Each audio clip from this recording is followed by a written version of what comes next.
بسم اللہ الرحمن الرحیم نحمد و نصلی علی رسول الکریم اما بعد۔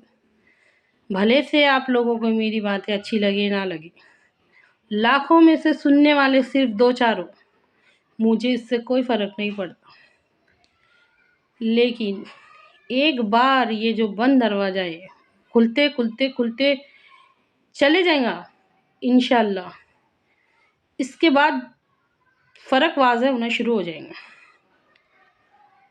ایسا لگتا ہے جیسے کہ جان بوجھ کے کسی نے ہمارے ذہن پہ ٹالا مارا ہے۔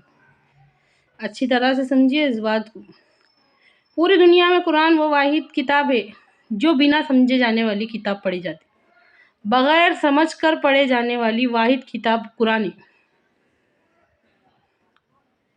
پوری دنیا کی کتابوں میں سب سے زیادہ اللہ کا کلام وہ کتاب ہے جو بغیر سمجھ کر پڑھا جاتا ہے۔ باقی اور دنیا کی کسی کتاب کو اتنی عزت حاصل نہیں ہے جتنی ہم نے اللہ کے کلام کو دی ہے۔ اچھی طرح سے سمجھیے اس بات کو، نہ اس کی خوشخبری سے ہم خوش ہوتے، نہ اس کے ڈرانے سے ڈرتے، کوئی فیلنگ ہمارے اندر پیدا نہیں ہوتی۔ یہ کھلواڑ ہم قرآن کے ساتھ کر رہے ہیں، اللہ کے کلام کے ساتھ کر رہے ہیں، بغیر اپنا انجام سوچے۔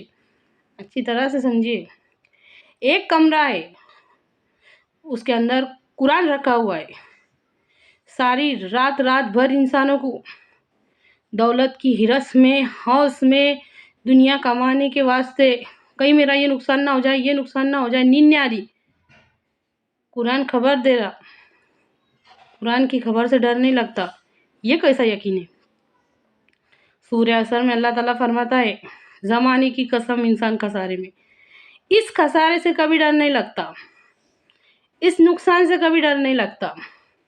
باقی بہت سارے ایسے راتیں ہیں جو ہم نے ایسے گزارے لے ہیں جو دنیا کی پریشانی میں، کہیں میرا یہ دنیاوی نقصان نہ ہو جائے، کہیں یہ میرا گھاٹا نہ ہو جائے، فلاں۔ عورتوں کے بھی پاس بہت ساری ایسی وجہ رہتی رات بھر جاگنے کی، دنیا کی چھوٹی موٹی باتوں کی وجہ سے رات بھر کی نیندیں قربان ہو جاتی، لیکن اس خسارے کا خیال نہیں آتا۔ کمرے میں قرآن بھی موجود ہے، انسان بھی موجود ہے، ہر کوئی اس کھلواڑ کا کیا جواب دیں گے اللہ کو؟ اچھی طرح سے سمجھیے اس بات کو، یہ مذاق نہیں ہے۔ یوں لگتا ہے جیسے ہمارے ذہن پہ جان بوجھ کر کسی نے ٹالا مارا ہے۔ سمجھیے، پوری دنیا کی تمام کتابوں میں سے صرف اور صرف قرآن وہ واحد کتاب ہے جو بنا سمجھے پڑھا جاتا ہے، باقی دوسری کسی کتابوں کے ساتھ یہ سب نہیں ہوتا۔ اگر بغیر سمجھے پڑھیں گے تو پھر وجہ کیا ہے اس کی؟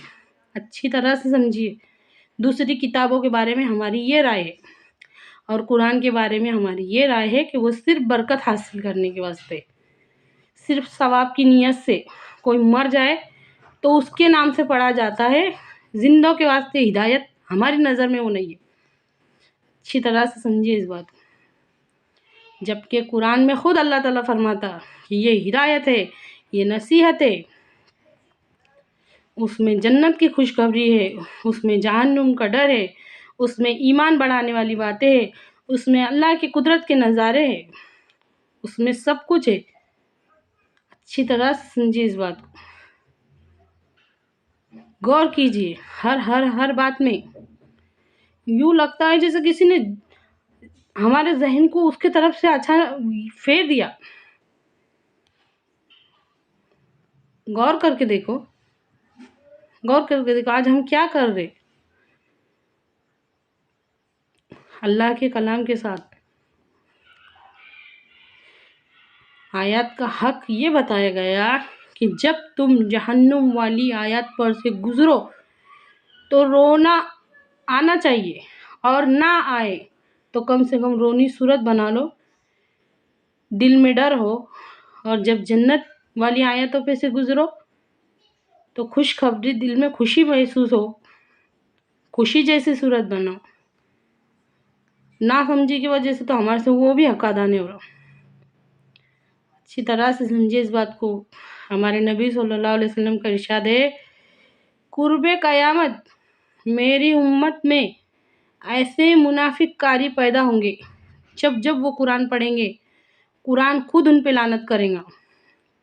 جب وہ پڑھیں گے جھوٹے پہ اللہ کی لعنت، خود جھوٹے ہونے کی وجہ سے اس لعنت میں گرفتار ہو جائیں گے. جب وہ پڑھیں گے ظالم پر اللہ کی لعنت ہو، خود ظالم ہونے کی وجہ سے اس لعنت میں گرفتار ہو جائیں گے. غور کیجیے اس بات میں. اے اللہ کہنے اور سننے سے زیادہ عمل کی توفیق دے. آمین.